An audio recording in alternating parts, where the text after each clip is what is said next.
Okay, so in this video we're going to have a look at the coordinate plane. So the plane is a way of displaying points, and then in turn from that we get lines, line segments, slopes, rays, and so on. There's a lot of options there. So the coordinate plane is split into 4 sections, or we can call them quadrants. So the first quadrant, second, third, and then the fourth. So it starts up here and it moves in an anti-clockwise direction. If you're in junior cert, you don't need to worry about quadrants.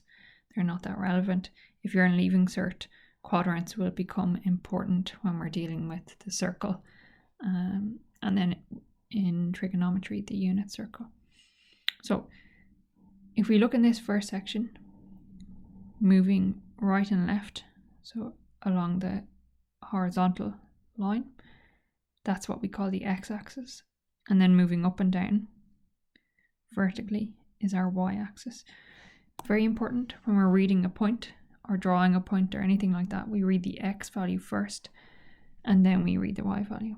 So if we're to have a look at the point A here, you start at your point and move down to meet the x-axis. So we get 2, and you always open a point with a bracket, you put a comma between them, and then we move across and we get 2 again. And close your bracket, and always rounded brackets signifies it's a point. Then if we look at B here, so we go down to the x-axis first and we get -2, and we come across to the y-axis and we get 2. If we have a look at C, go up to the x-axis, we get -2, and we go across to the y-axis, we get -2. And then my point D, up to the x-axis and we get 2, and across over to the y-axis and we get -2. Okay, so we can see if we're in the first quadrant, for my point, my x and y values are positive. If we're in the second quadrant, we have a negative x value because we have 0 in the center here. This is what I call the origin, and the coordinates of the origin will be 0, 0. So my x values are going to be negative, but my y values are still positive. If we drop down to Q3, or the third quadrant, we see we have a negative x value because we're over here, and we also have a negative y value because we've moved below 0. And then for the fourth quadrant, or Q4, we have a positive x value, and then we have a negative y value. Okay, so now if we look at our point E, we notice here it's on the x-axis and it's right on 3. And if we go to move over to the y-axis, we just get 0. So that's a very important fact to remember for both junior cert and leaving cert. For a point on the x-axis, the y value is always 0. So then when we talk about a line crossing the x-axis, for that equation of the line, we know the y value is going to equal 0.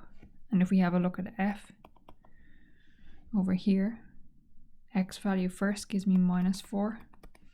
We see we don't go up and down. My y value is just 0. Then to have a look at G, here's G. For the x value, we don't go out right or left. We stay where we are. So it's 0. And we're on 3, so my y value is 3. And then for H, -1 for the y value, and my x value, we haven't gone right or left, it's just stayed on the line. So it's 0, -1. So these two here were on the x-axis, and these two here were on the y-axis. And when we're on the x-axis, my y value equals 0. And we can see there, that's what happened.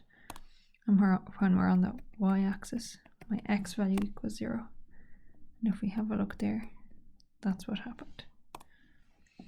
Okay, so there's the coordinate plane. The most important thing, as always, is you read your x value first, your y value second. You put rounded brackets for the point and a comma between the two coordinates. So we have an x coordinate and a y coordinate. Okay, and that's us done.